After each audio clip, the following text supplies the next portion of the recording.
विज्ञान में करीब 1200 प्रकार के डीएनए टेस्ट मौजूद हैं, लेकिन यहाँ हम उस डीएनए टेस्ट की बात कर रहे हैं जिसमें आनुवंशिक संबंधों का पता लगाया जाता है, अर्थात माता पिता, दादा दादी, खानदान, वंश, परिवार या जातीय समूह का पता लगाना।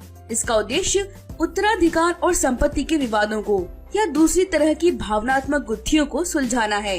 अब नवजात शिशुओं की डीएनए जांच भी होने लगी है ताकि बच्चे के जीन्स के दोषों का पता लगाया जा सके। डीएनए की खोज अंग्रेजी वैज्ञानिक जेम्स वॉटसन और फ्रांसिस क्रिक के द्वारा वर्ष 1953 में की गई थी। इस खोज के लिए उन्हें वर्ष 1962 में नोबेल पुरस्कार सम्मानित किया गया। डीएनए जीवित कोशिकाओं के गुणसूत्रों में पाए जाने वाले तंतुनुमा अणु को डीऑक्सीराइबोन्यूक्लिक अम्ल कहते हैं। इसमें आनुवंशिक कोड जुड़े रहते हैं। डीएनए अणु की संरचना घुमावदार सीढ़ी की तरह होती है। डीएनए की एक अणु 4 अलग अलग रासायनिक वस्तुओं एडेनिन, ग्वानिन, थायमिन और साइटोसिन से बना है, जिन्हें न्यूक्लियोटाइड कहते हैं। ये एक नाइट्रोजन युक्त वस्तु है। इन न्यूक्लियोटाइडोन से युक्त डीऑक्सीराइबोज नाम का एक शक्कर भी पाया जाता है। इन न्यूक्लियोटाइडोन को एक फॉस्फेट का अणु जोड़ता है। न्यूक्लियोटाइडोन के संबंध के अनुसार एक कोशिका के लिए जरूरी प्रोटीनों का निर्माण होता है। अतः डीएनए हर एक जीवित कोशिका के लिए अनिवार्य है। डीएनए आमतौर पर क्रोमोसोम यानी गुणसूत्र के रूप में होता है।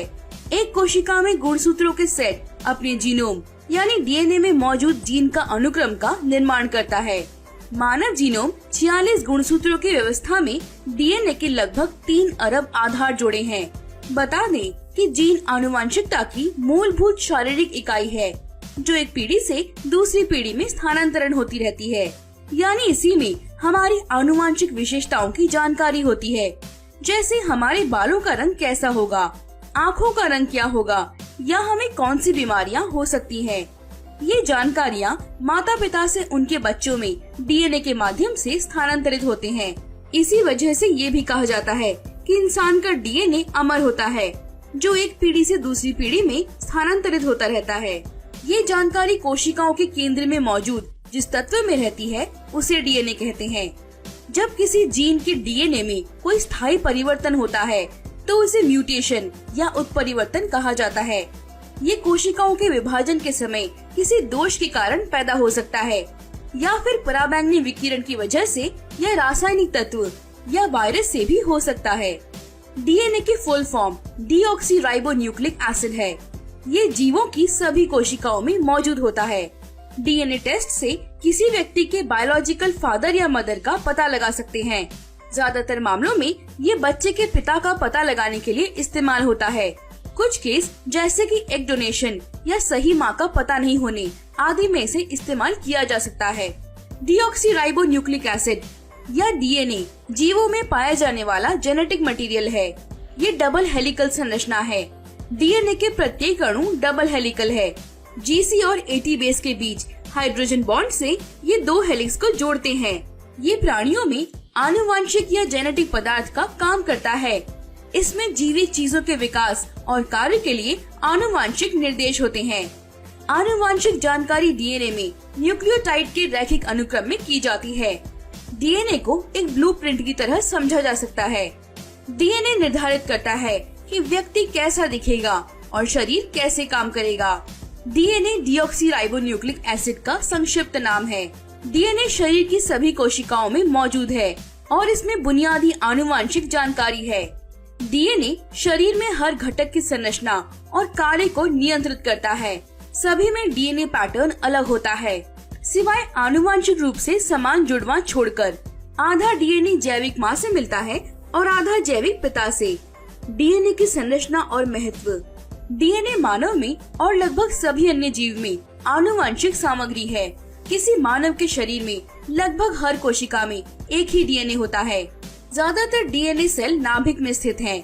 डीऑक्सीराइबोन्यूक्लिक एसिड एक अणु है जो कि सभी ज्ञात जीवों के विकास और प्रजनन में प्रयुक्त आनुवंशिक निर्देशों और कई वायरस डीएनए और आरएनए न्यूक्लिक एसिड हैं। प्रोटीन, लिपिड और जटिल कार्बोहाइड्रेट पॉलीसेकेराइड के साथ वे 4 प्रकार के अणुओं में से एक हैं, जो जीवन के सभी ज्ञात रूपों के लिए आवश्यक हैं। डीएनए कैसे काम करता है? डीएनए आपके शरीर के हर कोशिका की आनुवंशिक संदेशों को स्थानांतरित करने के लिए एक आदर्श अणु है। जब एक अंडे और शुक्राणु आपसे पहले सेल बनने के लिए मिले तो आपको पूरा आनुवंशिक कोड दिया गया था, जो कि आपके सभी कोशिका आपके जीवन के बाकी हिस्सों के लिए उपयोग करेंगे। उस पहले सेल में गुणसूत्रों का आधा यानी डीएनए अणुओं का आधा आपके पिता से आया था और दूसरा आधा आपकी माँ से आया था। ये पहला कोशिका 2 कोशिकाओं बनने के लिए विभाजित होती है। ये दोनों को 4 हो जाते हैं, फिर 8, 16 और इसी तरह। आपके शरीर में कुछ कोशिकाएं अभी भी विभाजित हैं। उदाहरण के लिए नई त्वचा या रक्त कोशिकाओं का निर्माण अधिकांश समय कोशिकाएं पूरी तरह से विभाजित करती हैं और डीएनए अणुओं में से प्रत्येक को प्रतिलिपि बना दिया जाता है एक प्रति नई कोशिकाओं में जाने के लिए। यदि गलतियां की जाती हैं, तो वे तय हो जाते हैं या विनाश हो जाता है। डीएनए कैसा दिखता है? डीएनए एक अविश्वसनीय रूप से लंबी मोड़ वाली सीढ़ी जैसा दिखता है। इस आकार को एक डबल हेलिक्स कहा जाता है। सीढ़ी के किनारे शर्करा और फॉस्फेट अणुओं की बारीकी से जुड़ी एक श्रृंखला है। पायदान चीनी अणुओं से जुड़ता है और इसे कुर्सियां कहा जाता है। 4 ठिकानों एडेनिन यानी ए, थाइमिना यानी टी, ग्वानिन यानी जी और साइटोसिन यानी सी है।